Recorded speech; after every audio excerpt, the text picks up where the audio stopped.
Hello, and welcome to the Complex Care Journal Club podcast. My name is Kilby Mann. I am a pediatric physiatrist at Children's Hospital Colorado and your host for this episode. In this podcast series, we seek to discuss emerging evidence in the care of children with medical complexity and its implications for practice. I'm delighted to have Dr. Sarah Sobotka here from the University of Chicago joining me today. She's a developmental pediatrician and the lead author of the articles Early Childhood Developmental Skills of Children with Tracheostomy and Ventilators Recently Discharged Home, published online in Pediatric Pulmonology in March 2023, and Autism and Neurodevelopmental Disability in Children with Tracheostomies and Ventilators, published online in Pediatric Pulmonology in March 2024. Sarah, thank you so much for being here. Thank you so much for the opportunity to talk about this paper. So we'd like to ask you to share a bit about your study, starting with the gap you identified in your research aims. This study was part of a larger investigation of families with children with invasive mechanical ventilation. I was supported by a K award through NICHD to study the vulnerable juncture of transitioning home. A lot of important work had been done on the process of discharging children with ventilators, and there had also been outstanding contributions on home-based populations, but less right at that transition point. So I had the privilege of meeting 23 families 1 month after they returned home for the first time with their child with a ventilator and a tracheostomy. For the 20 of these families who were ex-neonates, the majority of them had actually never been home before.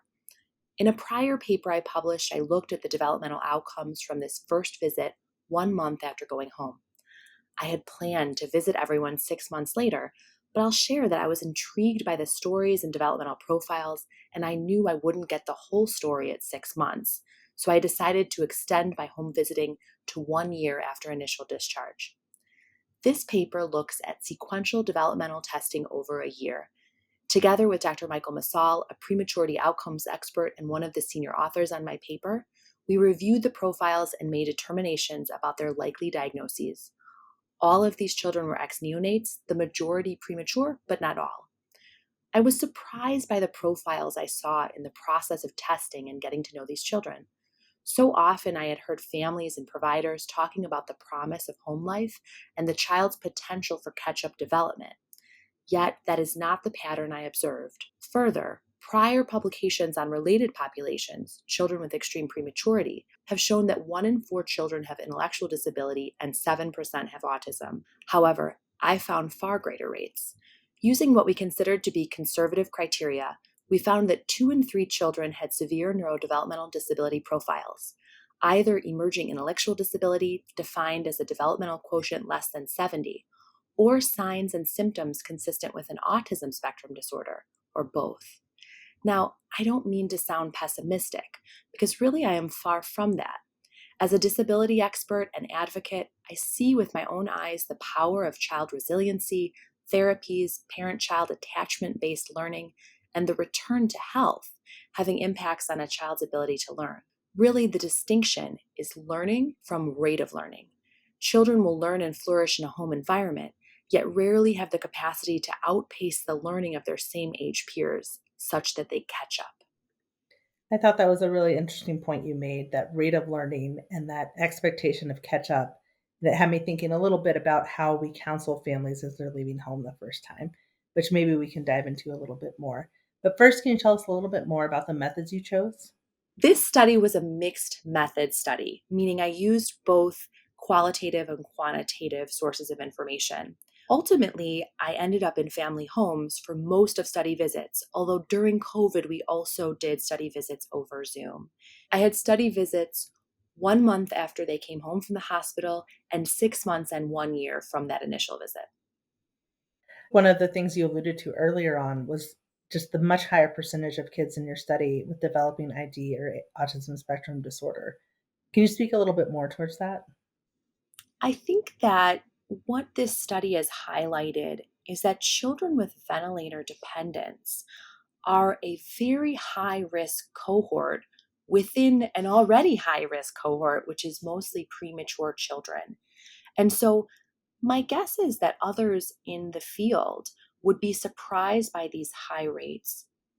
And I think that's for a few reasons. First, because I'm focused in on this extremely high risk subgroup.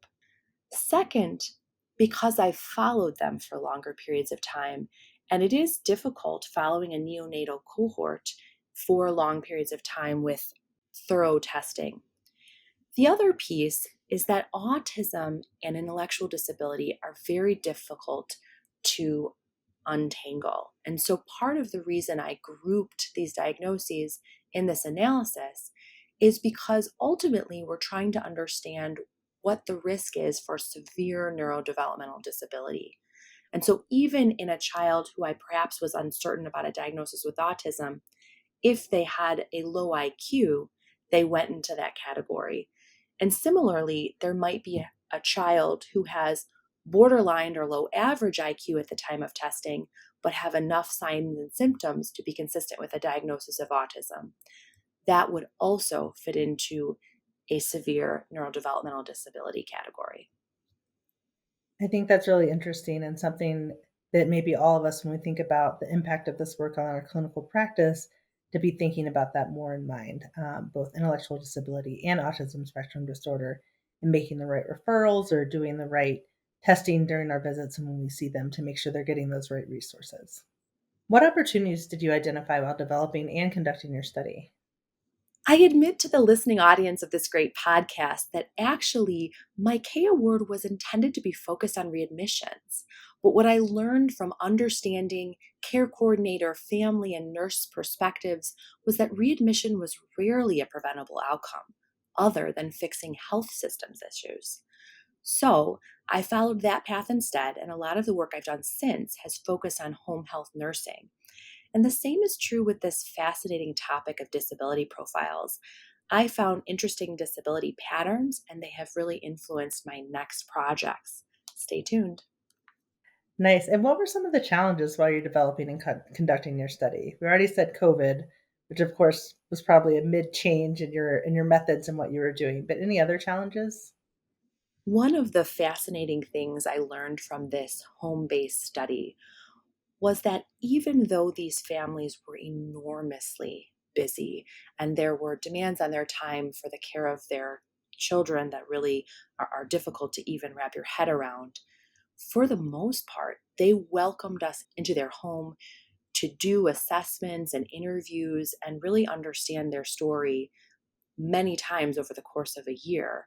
So, what I learned from this is that a lot of recruitment and retention and research studies is ultimately based on relationships. And if you're able to establish rapport with families who are invested, and also if your research is patient centered in its focus, retention is often not a challenge. I did not have any loss of follow up in my study. It's very impressive and very rare that any of us come across an article with no loss of follow up. So that really speaks to that relationship building that you and your team did. I should also add that we were incredibly patient because we did understand the challenging circumstances of these families, and that often required lots of phone calls over periods of time, changing to a virtual format. We did visits sometimes in the evening or over the weekend if that worked best for families. And so, really understanding where families are at from a clinical perspective, but certainly in research, allows to maintain a study cohort. I think one of the interesting things to think about your study is that it was all home based visits for you as the developmental pediatrician. Could you maybe speak a little bit about that and how maybe that influenced your work and that relationship building and maybe even your work that you could take back to your clinical practice? Thank you for this question. I do think home based visiting really enabled me to establish important initial rapport. I am about to launch a clinical intervention focused around feeding. And the design of this intervention is very much influenced by this prior work, in that I'm planning to enroll families in the home setting to meet the team, to understand the home dynamics and resources available to the family for feeding.